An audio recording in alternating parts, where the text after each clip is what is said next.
Nobel ছিলেন সম্ভাবনাময় এক শিল্পী। ভারতের কলকাতার চ্যানেল জি বাংলার সারেগামাপা অনুষ্ঠানে বাংলাদেশের প্রতিনিধিত্ব করে রাতারাতি তারকা খ্যাতি পেয়েছিলেন।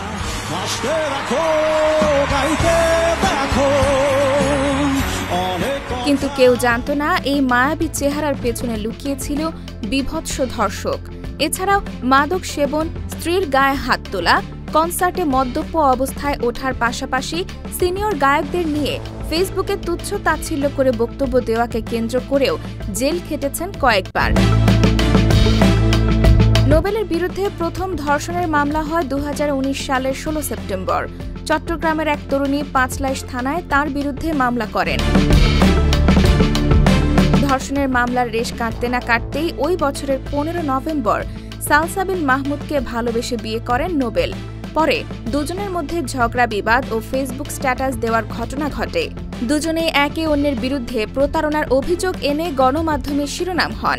সালসাবিল মাহমুদ নোবেলের বিরুদ্ধে নির্যাতনের অভিযোগও করে। এক পর্যায়ে আনুষ্ঠানিকভাবে বিবাহ বিচ্ছেদ ঘটে তাদের। 2023 সালের 19 নভেম্বর ফেসবুকে এক নারীর সঙ্গে তিনি 3টি ঘনিষ্ঠ ছবি পোস্ট করেন। সেখানে লেখেন, মেয়েটি তার স্ত্রী। খুলনার মেয়েটি ছিলেন ফারজানা আরশি, পেশায় ফুড ব্লগার। পরে জানা যায়, নোবেলকে বিয়ের আগে আরশির নাদিম আহমেদ নামের এক ফুড ব্লগারের সঙ্গে বিয়ে হয়েছিল। সেই বিয়ে 2 বছর পর ভেঙে যায়। পরে ফেসবুকে পরিচয়ের সূত্র ধরে নোবেলের সঙ্গে সম্পর্ক তৈরি হয় আরশির। এই বিয়েও বেশি দিন টেকেনি। বিয়ের সপ্তাহখানেকের মাথায় নোবেল ভর্তি হন মাদকাসক্তি নিরাময় কেন্দ্রে, আর আরশি চলে যান খুলনায়। সর্বশেষ নোবেল এক নারীকে সিঁড়ি দিয়ে টেনে নামাচ্ছেন এমন একটি ভিডিও সম্প্রতি সামাজিক যোগাযোগ মাধ্যমে ভাইরাল হয়। ওই ভিডিও দেখে মেয়েটির বাবা মা তাকে চিনতে পারেন। পরে তারা জাতীয় জরুরি সেবা 999 নম্বরে ফোন করে ঘটনা জানান।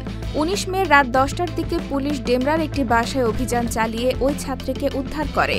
পুলিশের ডেমরা থানার ভারপ্রাপ্ত কর্মকর্তা মাহমুদুর রহমান গণমাধ্যমকে জানান, গত নভেম্বরে এক ছাত্রীকে গুলশানে দেখা করার কথা বলে নোবেল তাকে ডেকে আনেন। তাকে বিয়ের আশ্বাস দেন। পরে 7 মাস ডেমরার একটি বাসায় তাকে আটকে রাখা হয়। ওই সময়ে তিনি ওই ছাত্রীকে নির্যাতন ও নিয়মিত ধর্ষণ করেন। এসব ঘটনা নোবেল নিজের মুঠোফোনে ধারণ করেছেন। সেই ভিডিও দিয়ে ইডেনের ওই ছাত্রীকে ব্ল্যাকমেল করেছিলেন বলে দাবি পুলিশের। পরে 19 মে রাতে নোবেলকে ডেমরা থেকে আটক করা হয়।